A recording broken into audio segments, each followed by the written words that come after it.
Entonces, a ver, primera pregunta. ¿Qué sientes que aprendiste al participar en el proyecto En Voz Alta? Puedes hacer amigos sin que hablen en el mismo idioma. No importa qué idioma hablen, siempre y cuando se lleve bien. También que hay muchos tipos de cultura. Que allá es más como que limpio, es más ordenado, más futurista. ¿Qué cosas podríamos aprender los mexicanos de los franceses y que ellos podrían aprender de nosotros? Más culturales, con sus comidas y todo eso.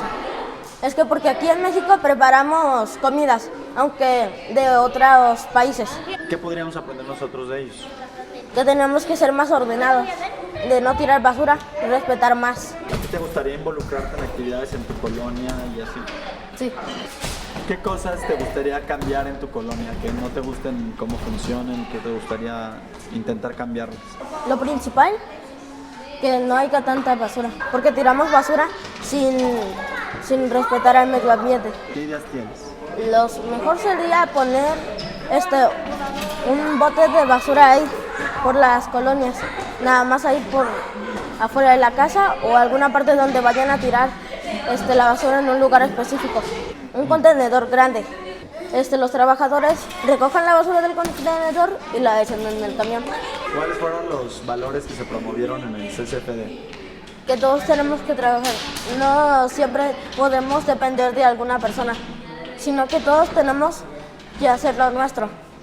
A raíz de que fuiste y viste cómo eran las cosas ahí en el CCPD, ¿tú ayudas más en tu casa? Sí, aparte de que yo ya lo hacía antes cuando estaba chiquito, porque yo sí me aprendieron a respetar y a ser más ordenado, siempre con mis cosas. Perfecto. ¿Cuáles eran las ideas o valores que promovía Fernanda en el campamento mientras estábamos acampando? Fernanda nos enseñaba que no siempre todo lo tenemos que hacer ellos, los grandes. Nosotros teníamos que ayudar en algo, o si no, no nos tendríamos que merecer la comida, porque nosotros no andaríamos ayudando. Ok. ¿Qué cosas de estas, de ser responsable, de ser ordenado, organizado, ya haces? ¿Y qué cosas te falta mejorar? Lo que yo sé hacer es que ya nada más me mandan un mandado y yo lo hago como si nada.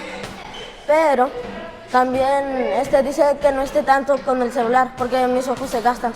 Tendría que estudiar más, voy, no tan atrasado, pero sí, poquito. Ok, ¿cuáles fueron los mejores momentos del viaje? Los recuerdos más bonitos del viaje son como cuando andábamos jugando a un juego de mesa, que entre todos andábamos jugando. ¿De qué trataba? Que no teníamos que hablar, simplemente para que todos los monitos salieran del centro comercial. Y también cuando salíamos de viaje en Ciudad de Marsella, cuando fuimos a un museo y también fuimos a comer a muchas partes, cuando estábamos en el campamento. ¿Cuál es un mensaje que te llevarías de la experiencia? Un mensaje positivo. Nunca retirar mi palabra. O sea, de lo que quiero hacer a lo que voy a hacer. Ok, perfecto. ¿Te gustaría ser mentor o líder de alguien en tu vida? O sea, servir de ejemplo para otras personas en tu vida. Sí. Puede servir para los menores, o sea, que persigan sus sueños. Que nunca se rindan por lo que quieren ser. Perfecto, muy bien.